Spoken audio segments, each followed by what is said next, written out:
Welcome back to Chess Tactic today. In this electrifying round of the Speed Chess Championship 2025, we've got Vietnam's strategic genius, Le Quang Lim, taking on the unstoppable blitz machine, Hikaru Nakamura.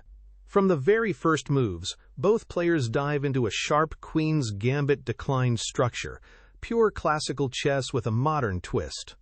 Le builds his position with surgical precision, but Nakamura wastes no time creating chaos on the board.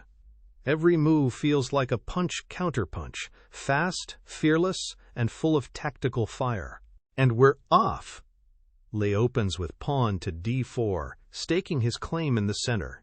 This is a classic, flexible move that can lead to a huge variety of openings. Nakamura responds with knight to f6, immediately controlling the e4 square. He's not committing to a specific defense just yet, keeping his options open.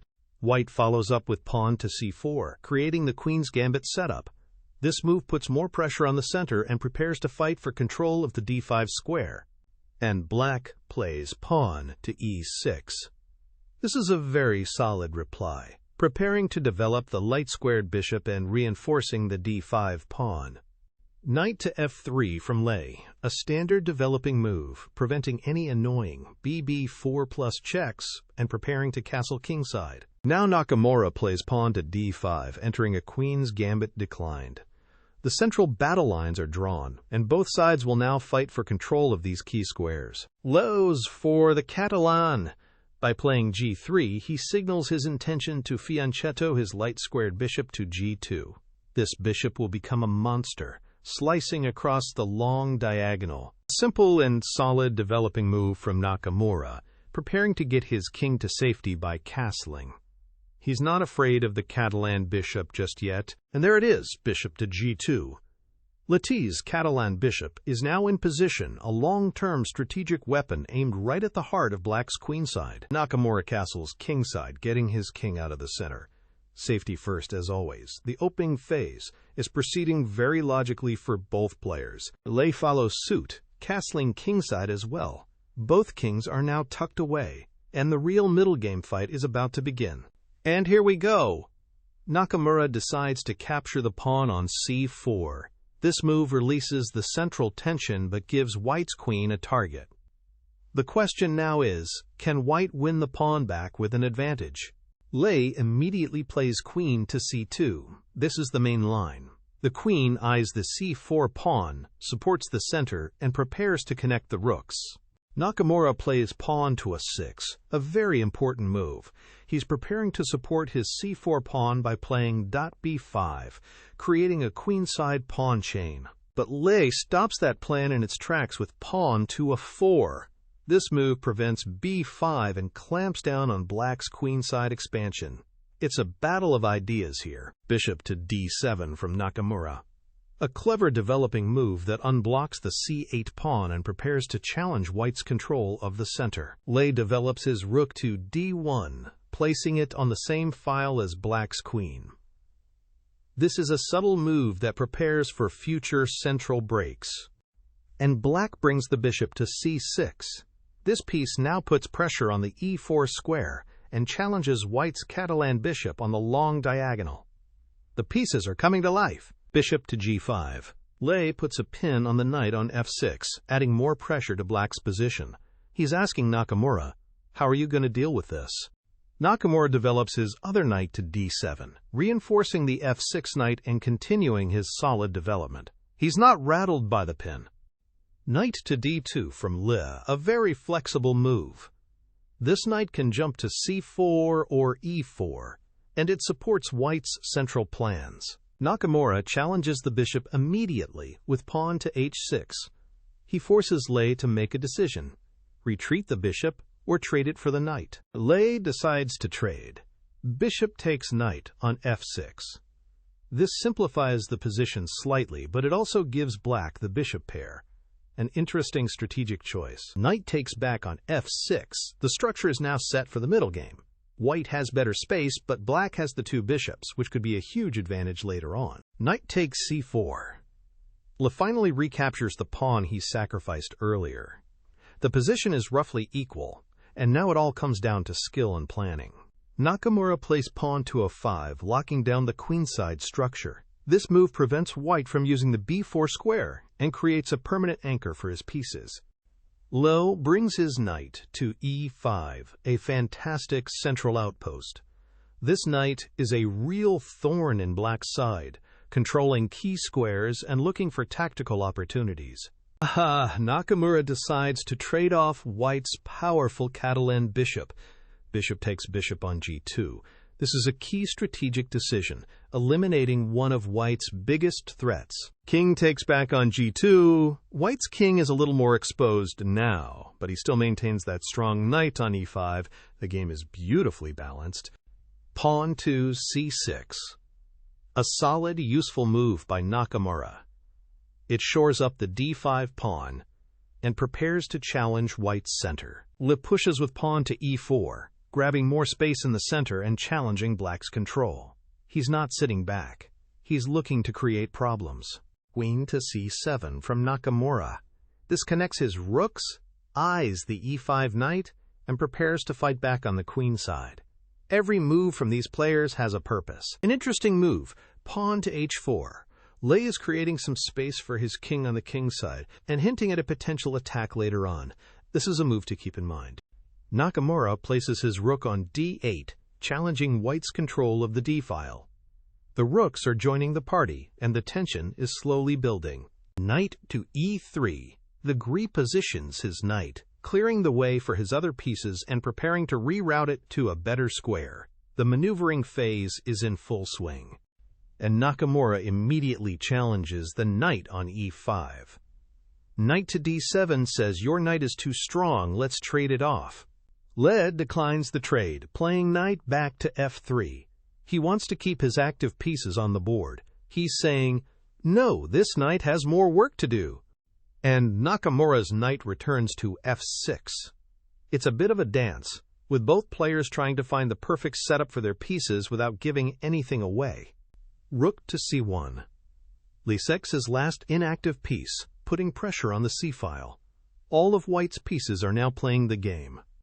Nakamura plays bishop to b4, putting an annoying pin on the c3 knight. This move restricts white's options and creates some minor tactical threats. There it is, the central break. Le pushes pawn to d5, blowing the position wide open. This is a classic way to fight against black's solid setup. The quiet phase of the game is officially over. Nakamura is forced to capture. Pawn takes pawn on d5. He accepts the challenge, and now the position becomes much sharper and more tactical. Pawn takes back on d5. White now has a passed d-pawn, which is a major long-term advantage. But in the short term, his position is a little loose. This is where the real fireworks could start. A fantastic move from Nakamura, rook to d6. He immediately puts a blockade in front of the passed pawn, using his rook actively to control the center. Queen to b3 from Le. The queen gets out of the way of the d-file action and puts pressure on black's b7 pawn. He's creating threats on the queen side. Nakamura doubles his rooks on the d-file with rook to d8. This is a powerful idea you can use in your own games. He is completely dominating the d-file now. Le decides to resolve the tension. Pawn takes pawn on c6. This opens up the b-file for his queen and simplifies the pawn structure. A clever in-between move. Before recapturing on c6, Nakamura trades a pair of rooks. Rook takes rook on d1 with check. Knight takes back on d1. Lace is forced to recapture, and now black can deal with the c6 pawn. And now, pawn takes back on c6. After that sequence of trades, black's pawn structure is a little weak, but his pieces are very active. It's a double-edged position. Knight to e3. Le repositions his knight to a more active square, where it eyes both the kingside and the weak c5 pawn. Nakamura boldly pushes pawn to c5. This move fixes his weak pawn, but also creates a potential target on d5. Would you have played this? It's a very brave decision. Rook to d1. Le challenges black's control of the d-file, hoping to trade off the last pair of rooks and simplify into a favorable endgame. Nakamura agrees to the trade. Rook takes rook on d1 with check. He believes he can hold his own in the resulting queen and knight endgame. Queen takes d1. The rooks are off the board. Now it's a battle of queens and knights. Who is better here? It's incredibly complex. Queen to c6 from Nakamura, a great centralizing move. The queen defends the c5 pawn and keeps an eye on white's king. Lei plays the quiet pawn to b3, securing his queenside and preventing any back rank issues. A solid, prophylactic move. Queen to e4. Nakamura's queen becomes even more active, getting closer to white's king. He is starting to probe for weaknesses. And Lei offers a queen trade with queen to c2. He'd be happy to go into a knight endgame, where his superior pawn structure might give him an edge. But Nakamura says, no! Queen to b7. He keeps the queens on the board because he knows his active queen is his biggest asset. The tension remains. Queen to d3. Lei repositions his queen to a more central square, keeping the pressure on and preparing to create his own threats. An unusual but clever move, queen to a8. Nakamura is rerouting his queen to attack from a different angle. This is high-level maneuvering. Knight to c4. Lei's knight finds a nice outpost where it puts pressure on black's position and supports a potential attack. Nakamura plays pawn to g6, creating an escape square for his king. This is a crucial move to prevent any back-rank mate threats later on. A subtle king move, king to g1. Lei steps his king off the h-file, anticipating potential checks. Top players are always thinking about king safety, and Nakamura does the same with king to g7. It's a quiet moment in the game, but both players are fine-tuning their positions, preparing for the final battle. Knight to e5. Lei brings his other knight into the game, creating a powerful duo in the center. These two knights are white's pride and joy. Queen to e8. Nakamura's queen continues its dance, now eyeing the kingside and preparing to counter white's threats. Lei brings his queen to f3, putting pressure on the f6 knight and creating a direct threat to black's king. The heat is turning up. Queen back to e6. Nakamura parries the threat, defending his knight and keeping the position stable. This is a true grandmaster duel. King to g2. Another patient king move from Leication. He's just waiting for Nakamura to make a small mistake. The psychological pressure is immense. And Nakamura finds a fantastic square for his knight. Knight to d5.